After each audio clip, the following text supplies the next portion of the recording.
He stopped a few yards from the woman and leaned forward to rest his forearms on the railing. And he looked at her.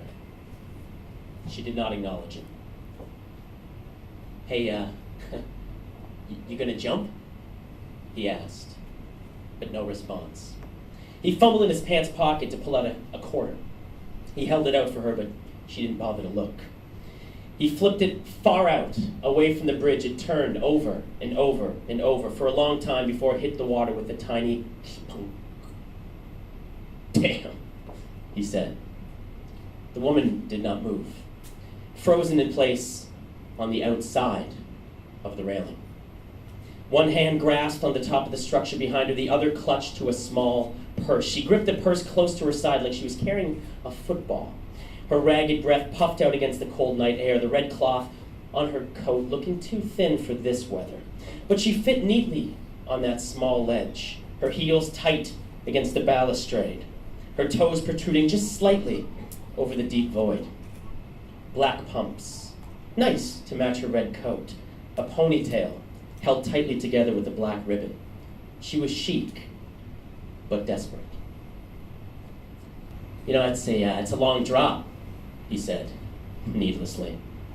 Gonna be a thrill, kind of like a bungee jump without the happy ending. You know what I'm saying? From this height, I think that's gonna feel like a brick wall down there when you hit it. You're gonna break something. You know what I'm saying? Maybe you should dive, like head first. You can do that, right? Water's gonna be cold too.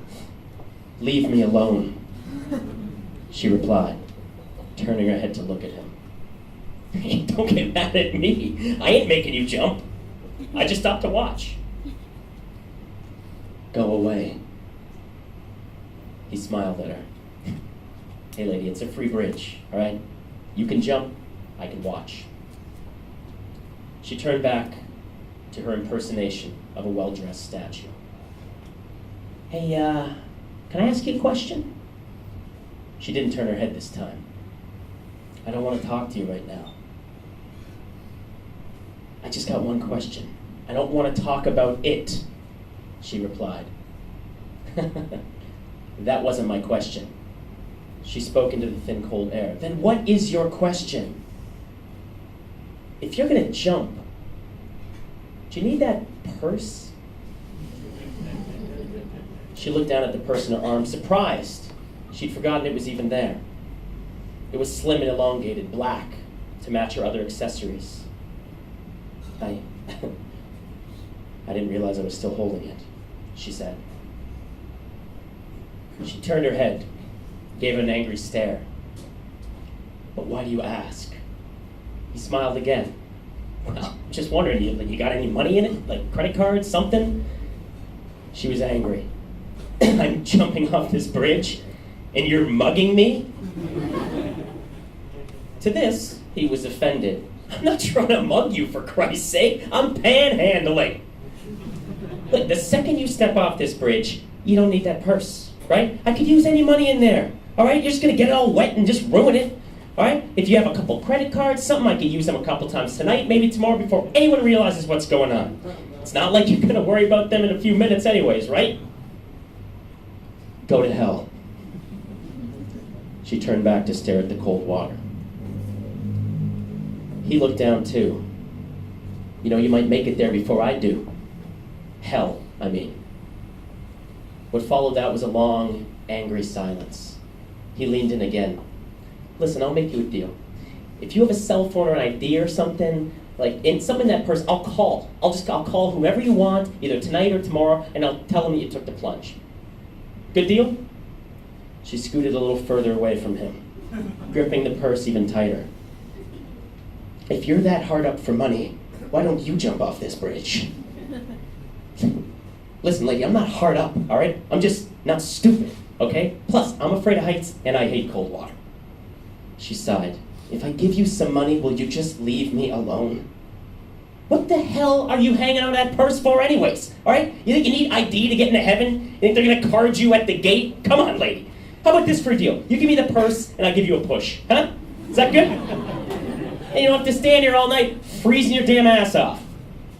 She inched further away, taking short, dragging, sideways steps, as if not wanting to accidentally trip and fall off the ledge, but she surprised him by bending down to place the purse carefully on the shelf beneath her.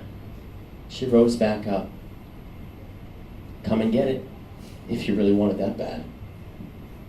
He blinked in surprise. You sure you don't want me to call somebody? Seriously? Like after you jump, I mean. "Do what you damn please." She stared again at the cold water. So he started to climb over the railing and had second thoughts. It was a bit scary on that side. Too scary, too high. He backed away, walking over to where that purse was, and that's when he leaned to reach out for it. But the railing was a bit too tall. So he sort of just threw his leg over, trying to balance on his belly, just desperately seeing if he could reach it. Just hopefully could maybe just with his fingers get a hold on the purse, and that's when he felt it.